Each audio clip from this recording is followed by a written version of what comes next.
What's good, YouTube? It's your boy Show with another video, and today, man, I just want to talk about this Backbone PlayStation Edition controller. Now, first of all, I'm gonna be honest. I want to get into this topic a little bit later. I'm gonna say it right now. Why not just make a Vita 2? Like, we really need a PlayStation handheld. I feel like PlayStation handhelds got something that like the Nintendo handhelds don't.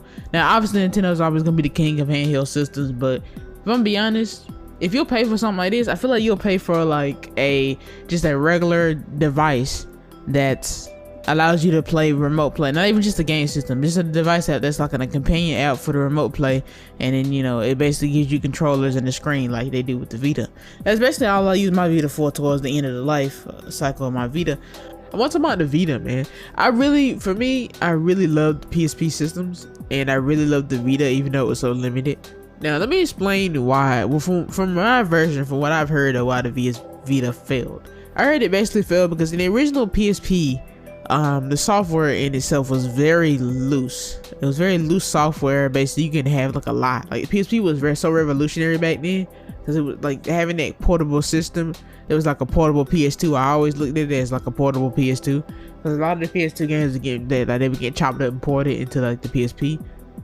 Now the PSP was known for two things: it being a really great system. I mean, they had there was so many developers for that system. Like, they really supported that system, and it ended up being a huge success.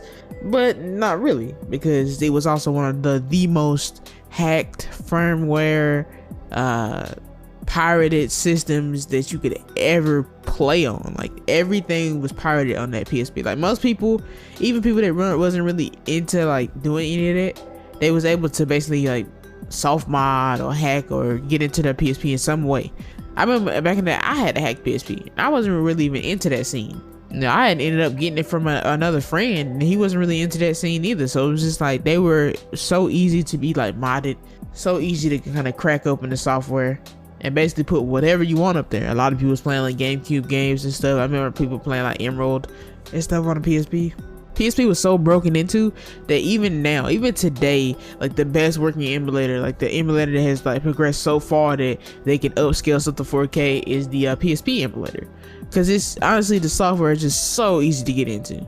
Now, from what I was told, and this is not from research or anything else, this is from what I've heard about the Vita failing. Alright, the Vita failed because they tried to make so many different safety measures to like make it so that their games can't be modded or hacked. And a lot of people really didn't like the fact that their stuff was like pirated, and it might not have sold well because a lot of stuff was pirated. A lot of developers didn't want to develop for the PS Vita, which ended up killing the Vita as a whole, and the reason why they haven't tried to attempt to do anything like it again. I mean, it's the same thing with the Switch. To be honest, a lot of games get pirated on Switch. The way the Switch meta is now is that you get a game early. Like, you'll basically play a hack Switch.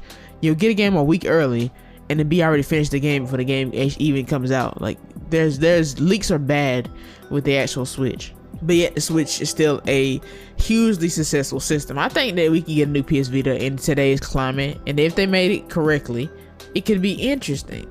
I mean, to be honest, if you're going through all of this like to play this Backbone 1 PlayStation Edition controller, then it's a good chance you may be interested in doing some portable gaming, like something that isn't streaming, that you can do specifically like actual hardware media.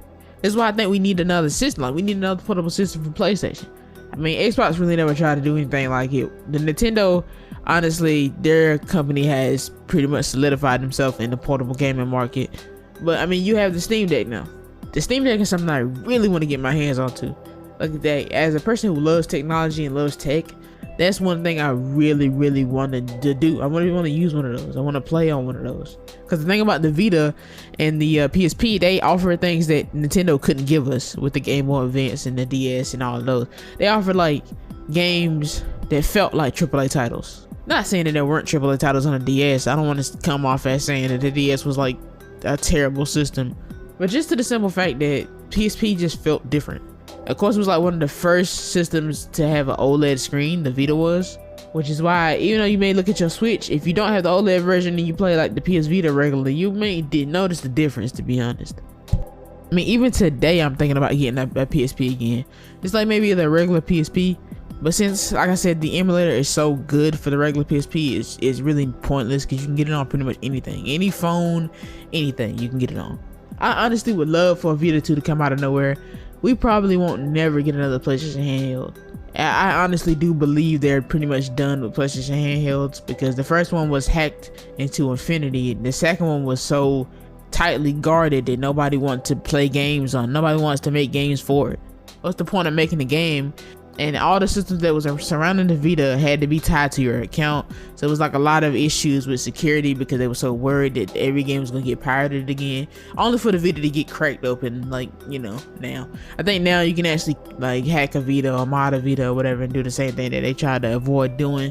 Me personally, I do want a Vita just for the simple fact I wanted to like remote play. I really felt like the remote play on Vita was elite.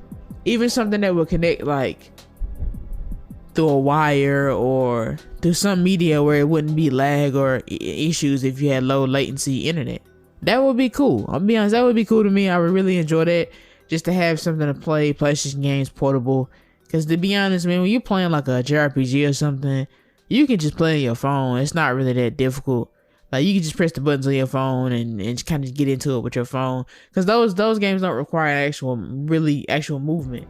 When you're playing like a game that's like an action JRPG or something that you really need to move around in, something you really need to think about where you're jumping, like jumping puzzles, it gets kind of annoying.